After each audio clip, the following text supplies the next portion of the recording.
The developers of Project Stamina recently had a stream on their Twitch channel, and boy did we learn some things. Not only was our current knowledge of the game expanded, but we also picked up a lot of things that are brand new and quite exciting. Hello everyone, Wolfie from the Dusty Gullet here, and this time I'll be bringing you some of my favorite announcements from the March stream, or Morch, as it were. Inside joke that I regret every day of my life. Anyway, these will be in no specific order and I won't be touching on everything that was said on stream, so please feel free to go and watch the VOD yourselves.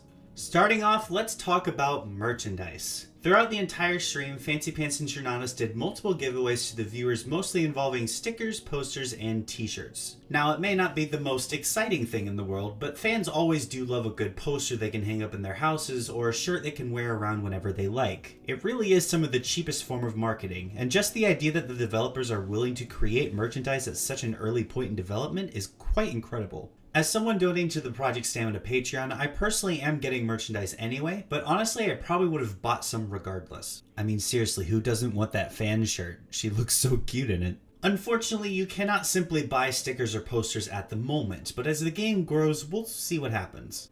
Next, we can talk about the 100% confirmation from the mouth of Fancy Pants himself that the game will be free to play, which is something I'm sure everyone is relieved to hear. Fancy said that some of his own personal favorite games are free to play, so he sees no reason for Project Stamina to not be the same. This of course means that we can expect some sort of in-game cosmetics or bonuses that can be purchased with real money. I'm glad that this decision was made solely because I believe there's an aspect of integrity there that stays true to the roots of where the game came from and the ideologies of the people developing it. Most indie studios, especially smaller ones, usually prefer for their games to cost a fair chunk of money, at least in my own past experiences. Now let's get into a bigger topic that I'm sure a lot of people are wondering is how the gameplay functions. All that we've really gotten to this point is that the game is a 5 vs 5 action MOBA. Now we know that the current functioning game mode is simply called Team Deathmatch, a no time limits constant brawl where the first team to reach a certain point threshold wins. Like its predecessor, Project Stamina will also implement ability upgrades per level, summoning platforms, and a direct recreation of the stamina system. This means that stamina will be required for sprinting, dodging, and possibly jumping, but will not hinder the actual use of your abilities. I truly believed that the stamina system was the main reason for the skill curve of Gigantic, but also what made it so unique and interesting, so I'm really glad to see it continue to be a core feature. Some other exciting things include the upscale Deadfin Gorge map, which is basically built and needs to be textured, and the first pass of a mini-map to show players where they currently are in relation to the map's size. As stated by Chernadas, the map is now bigger and much closer to the original conception. The amount of paths and verticality in this map is honestly remarkable. There's high grounds, low grounds, hiding spots, open spots, and at least 2 ways to get to every place. They've really compacted a lot of things into a fairly small space and it's really nice. Some brand new features that are a current work in progress include the capture orbs and a runes system. And I know a lot of you are probably like, capture orbs aren't a new thing, Wolfie, what are you talking about? And to you I say, calm down, it's not what you think, and it's also a placeholder name. According to Chernadas, these capture orbs will spawn in one of 3 places on the map randomly, the middle and the 2 far sides. When you are an allied channel to capture the orb, you will be given a team-wide buff. So far the buffs are a temporary damage boost, a full focus charge, or an overcharged stamina bar. I'm getting a big Heroes of the Storm vibe from this concept, where on some maps the objective has to be channeled or captured to gain an edge in the battle. I'm going to be making a lot of other game comparisons the further I go on, so bear with me. But I think this is fun and brilliant so long as it's a balanced feature. On paper it sounds like a valuable resource, but it's really going to depend on the difficulty of obtaining these buffs, how long they last, and how much players are willing to potentially give to obtain them. Now on to runes. These are abilities that you pick before a game starts and are not restricted to certain heroes, so every character can pick every rune. These are abilities on fairly long cooldowns that give your characters an extra edge they may not have normally. Think summoner spells from League of Legends, except you only get one, and an instantaneous teleport that will be a staple of the meta for endless years to come is not an option. Hopefully. I mean, let's be real here, Riot should literally just make Flash an ability that everyone has and players get to select another summoner spell. It's basically been that way since 2012. The current runes are Self-Heal, which heals you, pretty self-explanatory, Speed Boost, which gives you a temporary drastic increase to movement speed, Stamina Restore, which gives you a small burst of stamina, much like the Self-Heal, Super Jump, which instantly launches you upwards much higher than a regular jump, and Cleanse, which removes all debuffs currently affecting you. It was stated that these runes may or may not all be part of the release game, just that they were simple things to create and test with. However, since it was clearly said that they want to have more runes, I can't imagine that they would scrap ones that already work. We were also told of the 6 major archetypes the playable characters will be composed of. This probably comes to no surprise to anyone, but the 6 archetypes will be Tank, Melee Damage, Range Damage, Assassin, Caster, and Support. If you've played any MOBA or similar style game with heroes with unique abilities and functions, then these should really all be familiar to you. Tanks take the blows and control the fights, damage dealers deal consistent damage, assassins pick off squishy and low health targets, casters bring AoE and control spells, and supports make the team stronger, traditionally in the form of healing. I'm not at all surprised by this, but I can speculate that since it's been confirmed that there will be skill upgrades, it likely means that you can have some heroes flex into different roles in a certain way. My brain immediately goes back to Voden from Gigantic with a full support build that provided a lot of sustain and debuff pressure in exchange for damage, but I also fear the possibility of creating another Assassin Margrave if the developers aren't careful. I will also bring up that currently R4 is meant to be a melee damage hero, Quickjaw is range damage, Fan is a support, and Geist is a tank. So this obviously means that the next hero reveal will be a caster, right? Speaking of Geist, let's just segue right into that, shall we? Because that was quite an unexpectedly large reveal. We got concept art, we got basically the entire kit, we got a role. I was honestly surprised considering that the last couple reveals have been small little snippets over time. Not that I'm complaining. Anyway, Geist is a tank character with a pet minion that does his bidding. His basic attack is a short range beam that may or may not lifesteal, and he can shoot out some sort of orb that he can teleport to. He can also teleport to his minion and make it explode, which means he has 2 teleport abilities, and that's quite insane all on its own. But he also has some sort of shield that protects himself, his minion, and his allies. Now in a way, I'm really hoping that that ability is like a Winston bubble from Overwatch or Gibraltar bubble from Apex Legends, because I think that that's really fun. But at the same time, I think that sort of barrier could be a little too powerful in conjunction to the rest of his kit. What I think is more plausible is like some sort of death shroud that gives a temporary shield over the health bar and a small area of effect, but I could also be very wrong.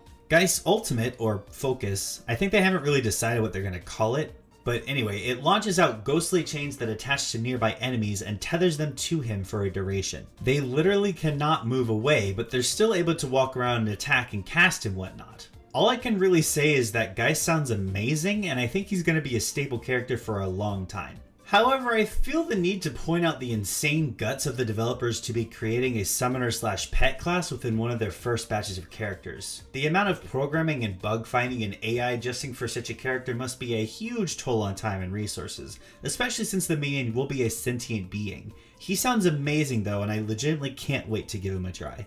Another amazing reveal that happened in the stream that got many people hyped was our first look at in-game lore. The world that Project Stamina takes place in is called Ulthala, and the short version of the story is that the people of this world have rediscovered ancient technology from a civilization long dead in a past incarnation of the world. Through discovering these mystical artifacts, 3 factions have emerged, all wanting to discover the hidden past of the ancients. The first are the AXION, who represent action and experimentation. They have studied, duplicated, and modified ancient technology to advance their conquest and believe in the unmitigated pursuit of knowledge, no matter the cost. The second faction are the Melanarch, who represent order and justice. They highly disagree with the reckless actions of the Axion, claiming that discipline and determination are the only ways to tap into ancient power.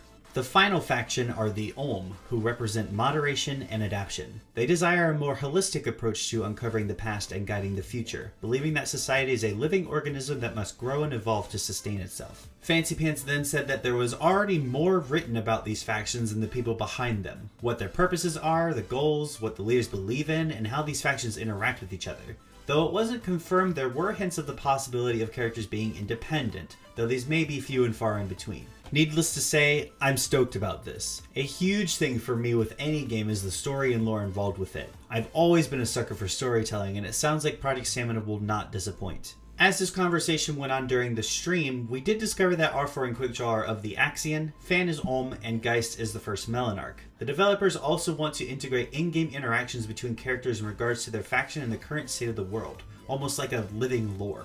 Now, if you were a long fan of the Gigantic community, you may have heard of or even been a part of a game called Dawngate. Dawngate was the first time I've ever had interactions between characters in such a broad scale. You get her voice lines when you got a kill, when they were on the same team, when they were on the enemy team. So much character development was done in-game, and it was one of the biggest reasons why people loved it so much. And I may be wrong, but I feel like Dawngate really solidified and expanded the practice of this kind of storytelling, because League of Legends and Overwatch did it a lot later. The point is, I really want this to be a thing. I would love for it to be in the game. R4 and Quick Draw are friends, so I want to hear some friendly exchanges, or maybe even a small story of something they did in the past. And this opens up so many opportunities for other characters, new map locations, the possibility of in-game events that shape the future based on what the players decide. It's a huge opportunity that I pray the development team grab a hold of. A quick thing to also mention is the reveal of a progression system. It's probably something that will come way down the line, but Fancy Pants did say he loves things like achievements, badges, banners, player icons, possible skins, and even accolades for specific factions based on what you do as you continue to play the game. Gigantic players may recall the specific skins and weapons that were tied to the level of the heroes. You needed level 5 for the skin and level 10 for the weapon skin, and you could spend in-game currency to unlock them. I would love an R4 skin with a lot more armor and technology attached. I mean, who doesn't like to collect all the stuff?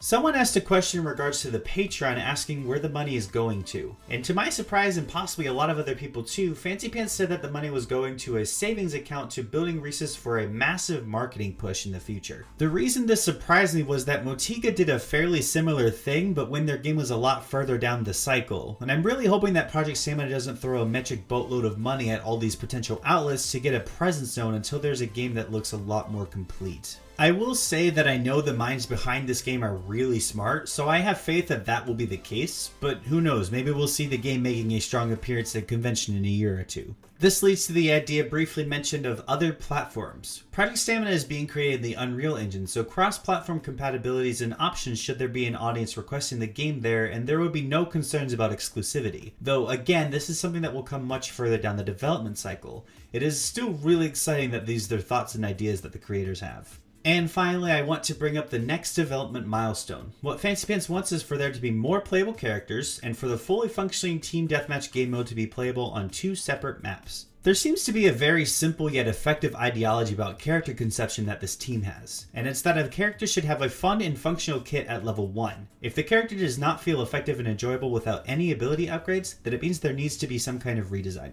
That statement alone speaks volumes of the amount of quality that the developers and even I now expect from these characters. In Gigantic, I felt like a good handful of heroes fell really flat until they got around level 4 or 5, such as Zenobia. Either that or a level 1 upgrade was so incredibly valuable that there was no other option. You quite literally fell behind because you weren't efficient enough to get a job done, like Gnosis' bleed on his spears. Anything to give players more options is always a plus in my books because it gives more freedom and emphasizes the idea that characters can be more than their upgrade progressions. Also, a fully functioning game mode and separate maps would be amazing this early in development. If Project Stamina could pull all that off before the next stream, color me amazed and impressed. But with that, we will bring this video to a close. Again, be sure to watch the stream if you want more information about all the things I mentioned. A link to their Twitch channel will be in the description. If you enjoyed watching, please give this video a like and subscribe if you want more. Be sure to hit that bell icon so you know exactly when the next video goes live. If you have any suggestions on what you'd like for me to talk about next, or you want me to expand on something mentioned in this video, let me know and I'll see what I can do.